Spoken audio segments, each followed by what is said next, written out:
So hi friends, welcome to our channel. Friends, మనకి నిరుద్యోగ అభ్యర్థులకి ప్రభుత్వ సంస్థలో ఖాళీగా ఉన్నటువంటి పర్మనెంట్ అసిస్టెంట్ లెవెల్ జాబ్స్కి సంబంధించి ఇక నోటిఫికేషన్ అనేది రిలీజ్ చేయడం జరిగింది.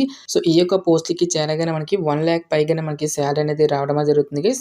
ఎటువంటి ఎక్స్పీరియన్స్ అంటూ కూడా ఏమి కూడా ఉండాల్సినటువంటి అవసరం అయితే లేదు. ఆంధ్రప్రదేశ్ అండ్ తెలంగాణ రెండు రాష్ట్రాల అభ్యర్థులు కూడా ఇక నోటిఫికేషన్కి అప్లై అయితే చేసుకోవచ్చు. ఈ విధంగా ఇక నోటిఫికేషన్కి సంబంధించి కంప్లీట్ డీటెయిల్స్ని చూసేసి ఇక రిక్రూట్మెంట్కి అప్లై అయితే చేసుకోండి. ఫస్ట్ టైం మన ఛానల్ని విజిట్ చేసినా కనుక సబ్స్క్రైబ్ అయితే చేసుకోండి. అదేవిధంగా పక్కనే వస్తే బెల్ ఐకాన్ కూడా యాక్టివేట్ చేసి పెట్టుకోండి ఫ్రెండ్స్. మీరు ఇచ్చేటువంటి లైక్స్ చాలా ఎంకరేజింగ్ అండ్ మోటివేషన్గా ఉంటాయి కాబట్టి సో ప్రతి ఒక్కరు కూడా వీడియోని లైక్ చేసి మీ ఫ్రెండ్స్ అండ్ ఫ్యామిలీ మెంబర్స్కి అయితే షేర్ చేయండి ఫ్రెండ్స్. డిస్క్రిప్షన్లో WhatsApp and Telegram channel link అనేది ఇవ్వడం జరిగింది. సో ఇంకెవరైనా జాయిన్ అవ్వట్లేదు కనుక జాయిన్ అయితే అవ్వండి.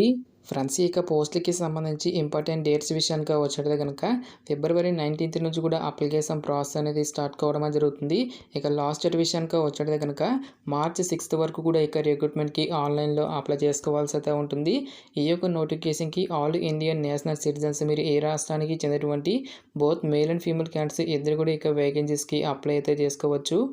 సో ఇక పోస్ట్కి సెలెక్ట్ అయినటువంటి క్యాండిడేట్స్కి మనకి పే స్కేల్ అనేది ఏ విధంగా ఉంటుందని చూసుకున్నట్లయితే కనుక సెంట్రల్ గవర్నమెంట్ లెవెల్ 10th ప్రకారం మనకి బేసిక్ పే 56,100 రూపీస్ అనేటువంటి మనకి బేసిక్ పే అనేది ఉంటుంది. దీంతో పాటుగా మనకి అడిషనల్గా చాలా రకాల కేంద్ర ప్రభుత్వ అలవెన్సెస్ అనేవి మనకి పే చేయడం జరుగుతుంది గైస్. సో ఏ అలవెన్సెస్ని మనకి పే చేస్తారని చెప్పేసి కంప్లీట్ డీటెయిల్స్ అనేవి ఇవ్వడం జరిగింది. ఈ విధంగా అన్ని అలవెన్సెస్ కలుపుకుంటే మనకి అప్రాక్సిమేట్లీ వచ్చేసరికి 1 lakh వరకు కూడా మనకి శాలరీ అనేది రావడం జరుగుతుంది గైస్. నెక్స్ట్ మనకి ప్రమోషనల్ ఆపర్చునిటీస్ అనేవి ఏ విధంగా ఉంటాయని చెప్పేసి ఇక్కడ మనకి ర్యాంకింగ్ వైజ్గా మనకి ఇక్కడ డీటెయిల్గా అయితే ఇవ్వడం జరిగింది. సో ఏ పోస్ట్కి ఏ లెవెల్ ప్రకారం ఎంతెంత అమౌంట్ అనేది వస్తుందని చెప్పేసి ఇక్కడ మనకి జాబ్ డీటెయిల్స్లోనే క్లియర్గా ఇవ్వడం జరిగింది.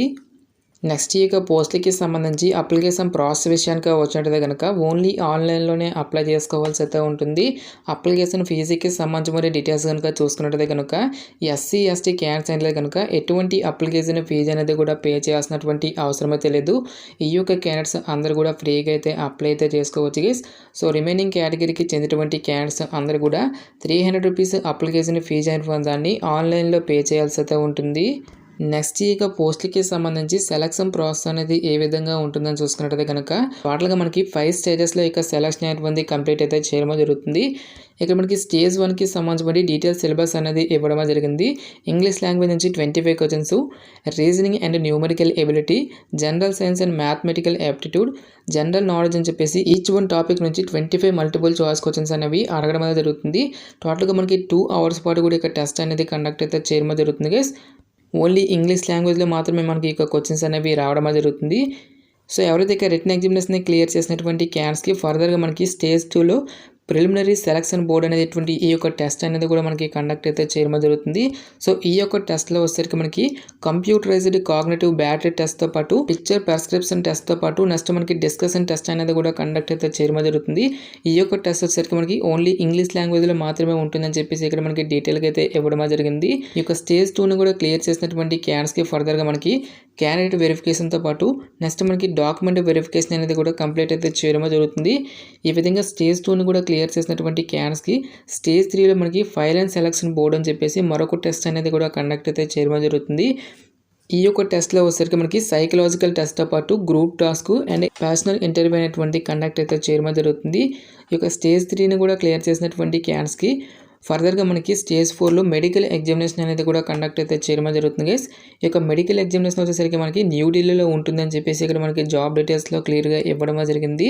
ఈ విధంగా మీరు మెడికల్ ఎగ్జామినేషన్ కూడా క్లియర్ చేసినటువంటి క్యాండిడేట్స్కి స్టేజ్ 5లో వచ్చేసరికి మనకి ఇండక్షన్ ట్రైనింగ్కి అయితే తీసుకోవడం అనేది జరుగుతుంది. ఈ యొక్క ట్రైనింగ్ వచ్చేసరికి మనకి 44 weeks పాటు కూడా కండక్ట్ అయితే చేయడం జరుగుతుంది గైస్. INA మనకి ఇజ్మాయిల్లో ఈ యొక్క ట్రైనింగ్ అనేది ఇవ్వడం జరుగుతుంది. నెక్స్ట్ ఇక పోస్టులకి సంబంధించి మనకి ఫిజికల్ స్టాండర్డ్స్ అనేవి కూడా అడగడం అనేది జరుగుతుంది గైస్. ఆల్ క్యాండిడేట్స్ అందరూ కూడా 157 centimeters అనేటువంటి హైట్ అయితే ఉండాల్సి అయితే ఉంటుంది. నెక్స్ట్ వెయిట్ విషయానికి వచ్చినట్టయితే కనుక proportionate to the height and age +or -10% accessibility అని చెప్పేసి ఇవ్వడం జరిగింది. నెక్స్ట్ చెస్ట్ విషయానికి వచ్చినట్టయితే కనుక well proportionate minimum expansion 5 centimeters అని చెప్పేసి ఇవ్వడం జరిగింది గైస్. సో ఏజ్కి తగ్గట్టుగా ఒక వెయిట్తో పాటు చెస్ట్ అనేది ఉండాల్సి అయితే ఉంటుంది. నెక్స్ట్ ఇక్కడ మనకి అసిస్టెంట్ కమాండ్ జనరల్ డ్యూటీతో పాటు టెక్నికల్ పోస్టులకి సంబంధించినటువంటి ఐ విజన్ అనేటువంటిది కూడా మనకి ఇక్కడ క్లియర్గా ఇవ్వడం జరిగింది. సో వేకెన్సీ డీటెయిల్స్ కనుక చూసుకున్నట్లయితే కనుక జనరల్ డ్యూటీ విభాగంలో ఉన్నటువంటి పోస్టులతో పాటు టెక్నికల్ విభాగంలో ఖాళీగా ఉన్నటువంటి అసిస్టెంట్ కమాండ్మెంట్ ఉద్యోగాలను అయితే రిక్రూట్మెంట్ అయితే చేయడం జరుగుతుంది గైస్. టోటల్గా మనకి 70 ఓపెనింగ్స్తో ఈ నోటిఫికేషన్ అనేది రిలీజ్ చేయడం జరిగింది. ఈ యొక్క వేకెన్సీలో ఓపెన్ కేటగిరీ వరకు 22 వేకెన్సీస్, ఎకనామికల్ వీకర్ సెక్షన్ వరకు 2, ఓబీసీ వరకు 26, ఎస్టీ వరకు 9, ఎస్సీ వరకు 11 వేకెన్సీ అనేవి కేటాయించడం జరిగింది. ఈ విధంగా మనకి ప్రతి ఒక్క కేటగిరీ వరకు కూడా మనకి సపరేట్గా పోస్టులు అనేవి కేటాయించడం జరిగింది. పోస్టుల వరకు ఎసెన్షియల్ ఎడ్యుకేషన్ క్వాలిఫికేషన్తో పాటు ఏజ్ లిమిట్ విషయానికి వచ్చినట్లయితే కనుక సో మీకు మినిమం ఏజ్ వచ్చేసరికి 21 ఇయర్స్ అయితే కంప్లీట్ అయి ఉండాలి. జనరల్ అభ్యర్థులు అయితే కనుక 25 ఇయర్స్ వరకు కూడా అప్లై అయితే చేసుకోవచ్చు. నెక్స్ట్ మనకి క్యాస్ట్ వరకు కూడా ఏజ్ రిలాక్సేషన్స్ అనేవి అప్లికేబుల్ అయితే అవుతాయి. ఓబీసీ క్యాన్స్ అయితే కనుక 28 ఇయర్స్ వరకు, ఎస్సీ ఎస్టీ క్యాన్స్ అయితే కనుక 30 ఇయర్స్ వరకు కూడా అప్లై చేసుకోవడానికి ఛాన్స్ అనేది కల్పిస్తూ ఉన్నారు. ఓబీసీ క్యాన్స్ అయితే కనుక 28 ఇయర్స్ వరకు, ఎస్సీ ఎస్టీ క్యాన్స్ అయితే కనుక 30 ఇయర్స్ వరకు కూడా అప్లై చేసుకోవడానికి ఛాన్స్ అనేది కల్పిస్తూ ఉన్నారు. సో ఎసెన్షియల్ ఎడ్యుకేషన్ క్వాలిఫికేషన్ విషయానికి వచ్చేటైతే కనుక మినిమం 60% ఆఫ్ మార్క్స్తో సో మీరు ఏదైనా ఒక విభాగంలో బ్యాచిలర్స్ డిగ్రీ అనేది కంప్లీట్ చేసినటువంటి క్యాన్స్ అందరూ కూడా ఇక జాబ్స్కి అప్లై అయితే చేసుకోవచ్చు. నెక్స్ట్ మనకి ఇంటర్మీడియట్ లెవెల్లో మ్యాథ్స్ అండ్ ఫిజిక్స్ అనేటువంటి వన్ ఆఫ్ ద సబ్జెక్ట్గా ఉండి సో మీరు ఎనీ స్ట్రీమ్లో డిగ్రీ పాస్ అయినటువంటి క్యాన్స్ అందరూ కూడా ఇక జాబ్స్కి అయితే అప్లై అయితే చేసుకోవచ్చు guys. Next physics and mathematics అనేటువంటి వన్ ఆఫ్ ద సబ్జెక్ట్గా ఉండి డిప్లొమా కంప్లీట్ చేసినటువంటి క్యాన్స్ కూడా ఇక జాబ్స్కి అప్లై చేసుకోవచ్చు అని చెప్పేసి ఇక్కడ మనకి రిక్రూట్మెంట్ నోటిఫికేషన్లో క్లియర్గా మెన్షన్ చేయడం జరిగింది.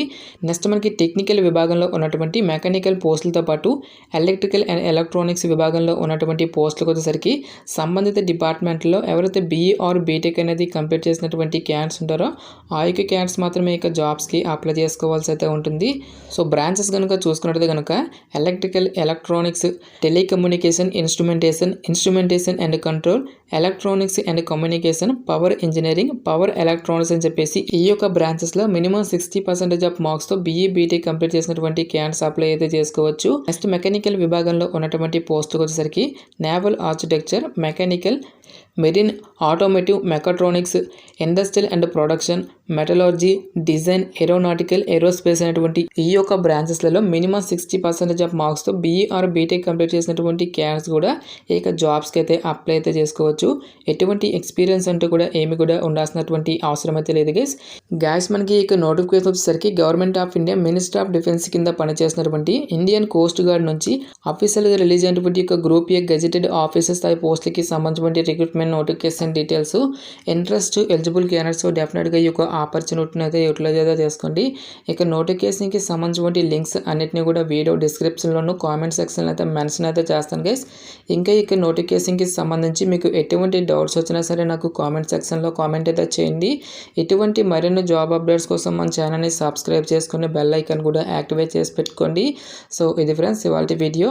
రేపు మరొక మంచి అప్డేట్తో మళ్ళీ మీ ముందుకు రావడం జరుగుతుంది. Thanks for watching. Have a nice day.